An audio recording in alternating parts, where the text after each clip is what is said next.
Кундақтан чемпионлар Венецияда кундақ чапуы олып кечті. 8 айдан бір бұчық елға қадар балалар үшін керчек бір тезлік ярышы тәшкелі олынды. Ярышта кемлер ғалебе қазанғанына мұхберлеріміз біле. Кокос Яков бүгін ilk юбилейні қайдеті о бір яшыны толдырды. Бірінші доған күніні о кундақ чапуы ярышында кечере.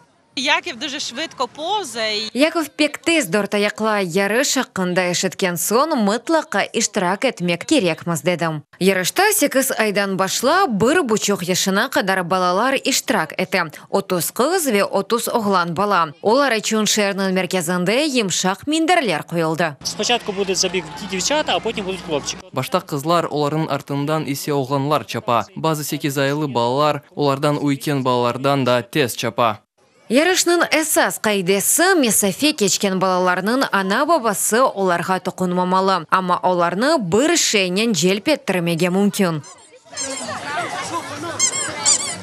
Бір ана бабаның ұсулары шахси балаларны финишке анақтар, жеп телефонлары, ойынжақлар яда шадырвақларнен желп еттірелер. Базылары есе атта эйф айванларны кетірген. Да, пустите собачку. 8 айлы Соломияны ең чоқ эйф папучлары меракландыра. Вона хоче його облизати. Оны ағзына алмаға істей, біз ісе ізін бермейміз. Мұнда да оның арзысы папуч. Емоції переповнюють. Те сұратларымыз пек чоқ, сөз біле тапып оламайым, айретті қалдық.